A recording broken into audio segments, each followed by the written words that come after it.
प्रभु यीशु मसीह के मधुर नाम में एक बार फिर से आप सबका स्वागत है। और हमें बार बार एक बात बताई गई है आरंभिक कलीसिया में भी कि जब शैतान का राज्य आएगा तो वो अपना चिन्ह हर व्यक्ति के माथे पर और उसके दाहिने हाथ पर लगाएगा और जो इनकार करेगा उसको मार डालेगा। ये स्थिति रैप्चर के बाद होगी,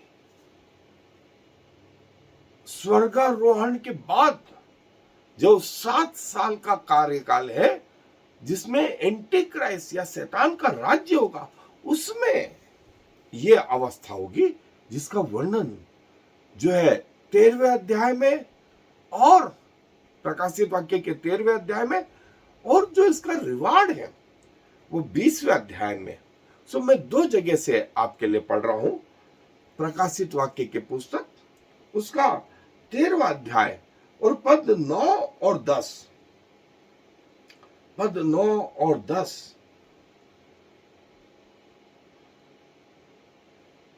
मैं 8 आयत से पढ़ रहा हूं। 13वां अध्याय प्रकाशित वाक्य 8वां आयत से, पृथ्वी के वे सब रहने वाले जिनके नाम उस मेमने के जीवन की पुस्तक में लिखे नहीं गए, जो जगत की उत्पत्ति के समय से घात किया हुआ है, उस पशु की पूजा करेंगे। जिनके कान हो वो सुने, जिसको कैद में पड़ना है वो कैद में पड़ेगा, और जो तलवार से मारेगा अवश्य है कि वो तलवार से मारा जाए। पवित्र लोगों का धीरज और विश्वास इसी में है।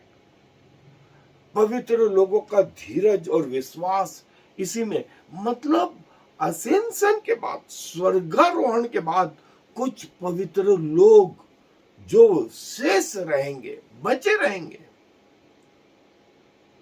उनको वे पवित्र लोग जो है शैतान के चिन्हों को नहीं लेंगे।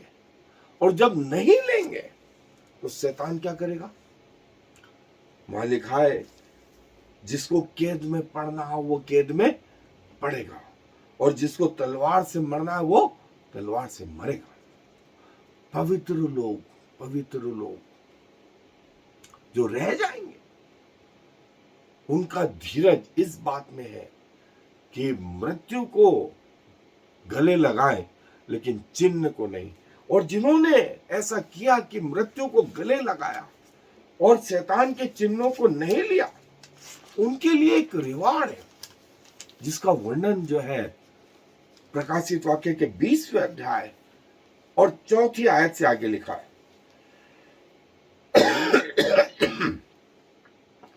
20वां अध्याय प्रकाशित वाक्य की पुस्तक उसका 4था अध्याय। फिर मैंने सिंहासन देखे और उन पर लोग बैठ गए और उनको न्याय करने का अधिकार दिया गया। और देखिए, ध्यान सुनना, मैंने उनकी आत्माओं को भी देखा जिनके सिर यीशु की गवाही देने और परमेश्वर के वचन के कारण काटे गए थे। जिनके सिर यीशु की गवाही देने और परमेश्वर के वचन के कारण काटे गए थे, उन लोगों को देखा। और तीसरी चीज, जिन्होंने ना उस पशु की और ना उसकी मूर्ति की पूजा की थी। तीसरी चीज, उन्होंने पशु की मूर्त की पूजा नहीं की थी, और ना, चौथी चीज, ना उसकी छाप अपने माथे और हाथों पर ली थी। वे जीवित होकर मसीह के साथ 1000 वर्ष तक राज्य करते रहेंगे। जो मर गए, परमेश्वर ने उन्हें जीवित किया, और वे प्रभु के द्वितीय आगमन के समय में 1000 वर्ष तक प्रभु यीशु मसीह के साथ इस पृथ्वी पर राज्य करते रहे। और लिखा है न्याय तो होगा, अंतिम न्याय तो होगा, लेकिन द्वितीय मृत्यु या नरक की जिंदगी नहीं जिएंगे ये। और 5वीं आयत में पढ़ रहा हूं, जब तक वे 1000 वर्ष पूरे न हुए तब तक शेष मरे हुए जी न उठे। यह तो पहला पुनरुत्थान है। सब जीवित होंगे, सब जीवित होंगे, कुछ अनंत जीवन के लिए और कुछ अनंत नरक के लिए। प्रभु यीशु मसीह स्वयं ने यूहन्ना रचित सुसमाचार के 5वें अध्याय और उसके 8वें आयत, धन्य और पवित्र वह है जो इस पहले पुनरुत्थान का भागी है। ऐसों पर दूसरी मृत्यु का कुछ भी अधिकार नहीं, पर वे परमेश्वर और मसीह के याजक होंगे और उसके 7,000 वर्ष तक राज्य करेंगे। और जब न्याय हुआ तो इनके नाम जीवन की पुस्तक में लिखे हुए, वे हमेशा हमेशा के लिए अनंत जीवन में। लेकिन प्रभु ने यह सौभाग्य दिया इन शहीदों को, जिनके सिर यीशु की गवाही और परमेश्वर के वचन के कारण काटे गए थे, जो शहीद हो गए थे, जिन्होंने ना उस मूर्त की पूजा की थी और ना उसकी छाप अपने माथे या हाथों पर ली थी। तो शैतान ने उसको मार डाला, शैतान ने इस प्रकार के लोगों को मार डाला, तो परमेश्वर ने इनको जीवित किया और 1,000 वर्ष के बाद अनंत जीवन तक के लिए ये प्रभु के साथ रहे। ये पहला पुनरुत्थान जो जो शहीद हुए, जो शहीद हुए। सो दोस्तों, वे लोग जो स्वर्गारोहण के समय नहीं जा पाए और यहीं रह गए, उनके लिए ये एक चांस रहेगा कि वे प्रभु के पास अपनी मृत्यु तक यदि वफादार रहेंगे तो प्रभु की ओर से उन्हें रिवार्ड मिलेगा। प्रभु स्वयं ये रिवार्ड देंगे। और बाइबल इस विषय में और बहुत कुछ बता के, सो आए मेरे साथ बाइबल अध्ययन पे चले।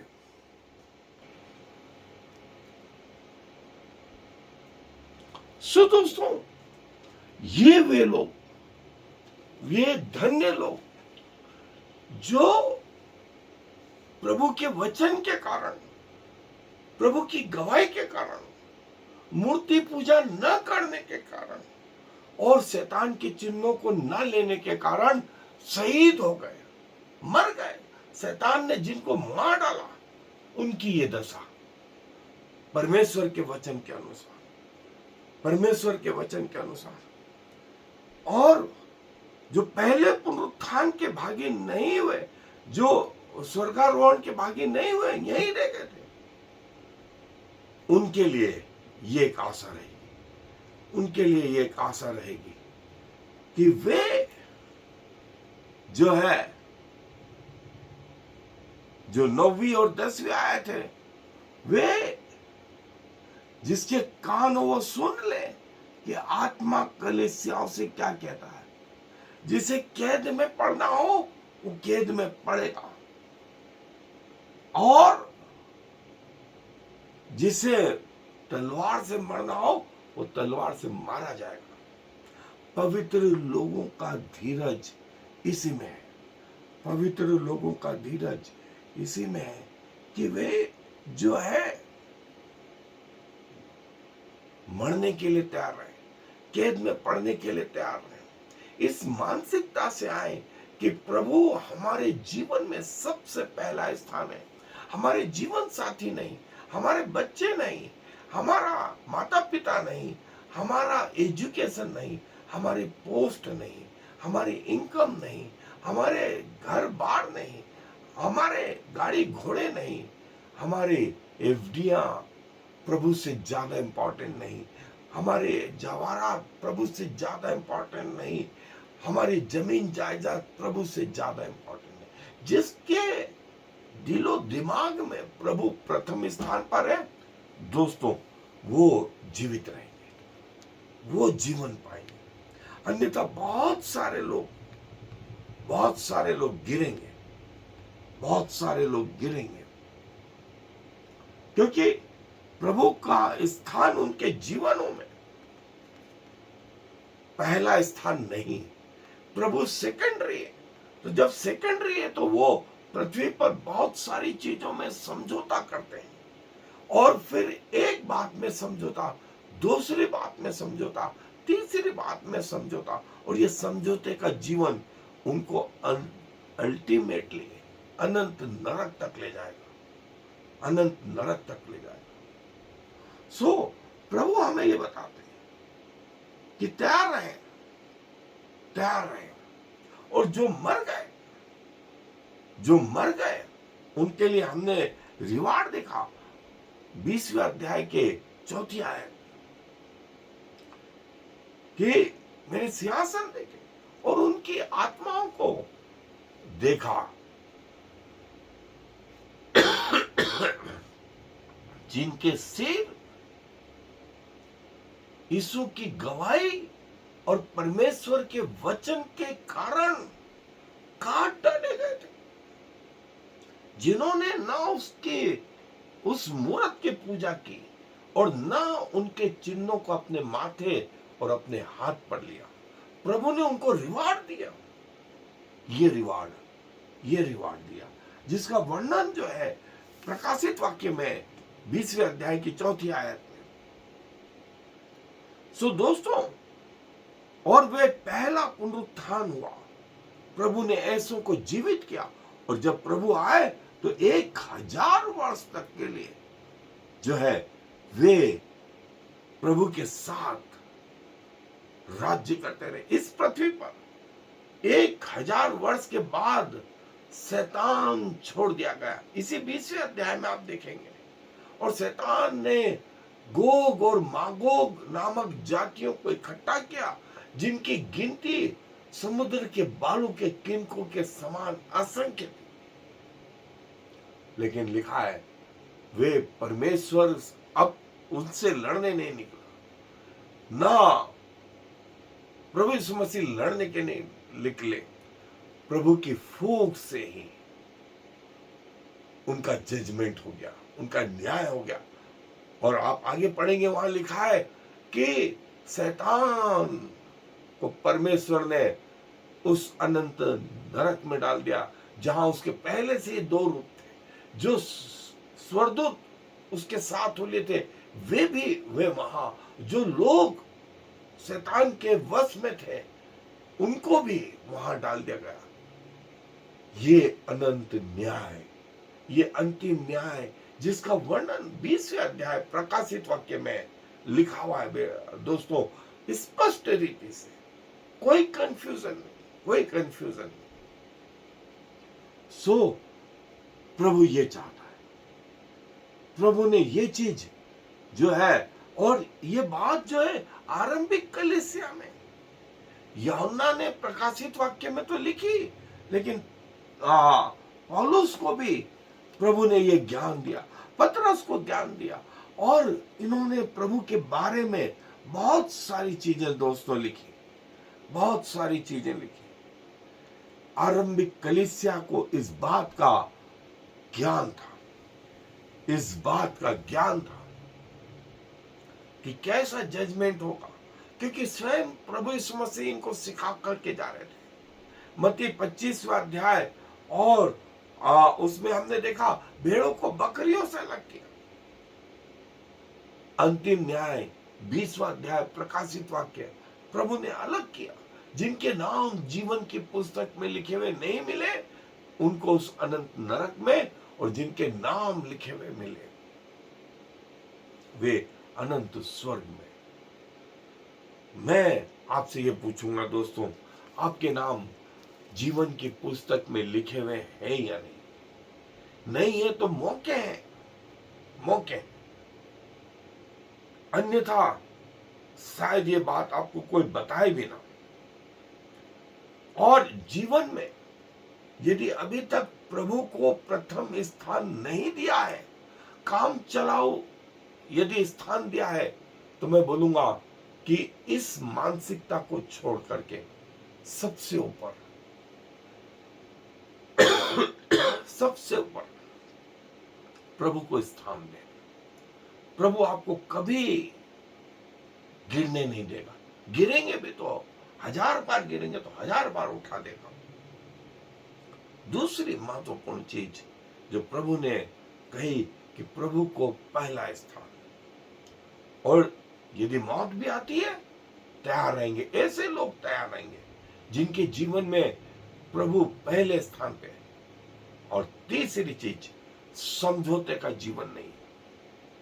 यदि आज हम समझौते का जीवन जी रहे हैं छोटी छोटी बातों में, तो कल से दूसरी बातों में भी समझौता करेंगे, तीसरी बातों में भी समझौता करेंगे, चौथी बात में भी समझौता करेंगे। और ऐसा दिन भी आएगा दोस्तों कि समझौते का जीवन हमें जो है उस नरक की आग में पहुंचा देगा। और प्रभु चाहता है कि हमारा जीवन उसमें पहला स्थान परमेश्वर का, पहला स्थान परमेश्वर का। तब समझौता नहीं होगा, तब समझौता नहीं होगा। और आपका नाम जीवन की पुस्तक में लिखा हुआ होगा और आप अनंत जीवन में प्रवेश करने पाएंगे। हर व्यक्ति इस बात से जुड़ा हुआ है। और प्रभु चाहता है कि ये बात उसके लोगों को मालूम पड़ जाए। वे उससे अज्ञान नहीं रहे, वे अज्ञान नहीं रहे। जैसा उन पुस्तकों में लिखा हुआ था, हर एक व्यक्ति का लिखा है, हर एक व्यक्ति का न्याय किया, कोई भी नहीं छूटा। आदम से लगा करके प्रभु के द्वितीय आगमन तक जो लोग रहेंगे, हर व्यक्ति का न्याय किया गया, हर व्यक्ति का न्याय किया गया। सब उसके सामने खड़े, सब उसके सामने खड़े और पुस्तकें खोली गई और जीवन की पुस्तक, और जिसका नाम जीवन की पुस्तक में लिखा हुआ नहीं मिला, वो अनंत नरक में डाल दिया गया, अनंत नरक में डाल दिया गया, जहां शैतान और उसके दूत हैं, शैतान और उसके दूत हैं। प्रकाशित वाक्य का 20वां अध्याय, ये 4ठी आयत, कि मरे हुए जिन्होंने जीवन में पहला स्थान प्रभु को दिया था, प्रभु ने उन्हें जीवित कर दिया, प्रभु ने उन्हें जीवित करा और वे 1000 वर्ष तक प्रभु के साथ राज्य करते रहे। सो दोस्तों, ये मानसिकता हम सब की आ जानी चाहिए। प्रभु हमारे जीवन में पहला स्थान। यदि कैद में पड़ना है, पड़ेंगे। यदि तलवार से घात किए जाना है, मारे जाएंगे। और जो है कष्ट उठाना है, उठाएंगे।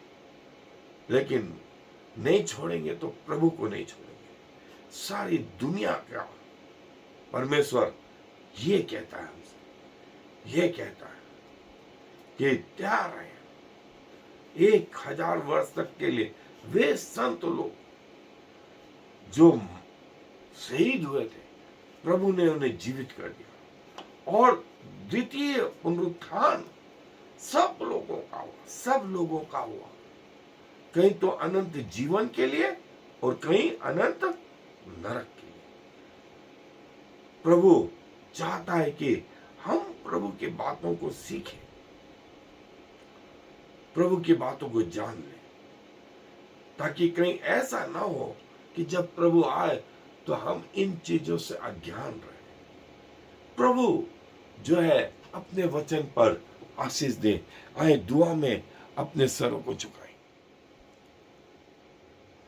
प्रभु जी, धन्यवाद देते हैं कि आप अपने लोगों को, जिन्होंने अपने आप को आपके लिए शहीद करा, आपने उन्हें रिवार्ड भी दिया। 1000 वर्ष तक वे आपके साथ राज्य करते रहे पृथ्वी पर, और उसके बाद स्वर्गीय निवासों में अनंत काल के लिए, अनंत काल। जिन्होंने आपको पहला स्थान दिया, जिन्होंने समझौते नहीं किए, जिनके नाम जीवन की पुस्तक में लिखे हुए थे, जिनके सिर यीशु की गवाही और आपके वचन के कारण काटे गए थे, जिन्होंने उस पशु की पूजा नहीं करी थी, जिन्होंने उसके चिन्ह को अपने माथे या दाहिने हाथ पर नहीं लिया था, वे कैद में पड़े, वे तलवार से मारे गए, लेकिन उन्होंने आपको नहीं छोड़ा। आपने उन्हें यह सौभाग्य दिया। प्रभु धन्यवाद आपके सुंदर वचन के लिए और हम तक, आपके लोगों तक प्रकट करने के लिए। सारा मान सम्मान आपको देते हुए इस विनती को प्रभु यीशु मसीह के नाम से मांग लेते हैं। आमीन और फिर आमीन। Shema Yisrael Yahweh Eloheinu Yahweh Echad. Hear, O Israel, the Lord is our God, the Lord alone.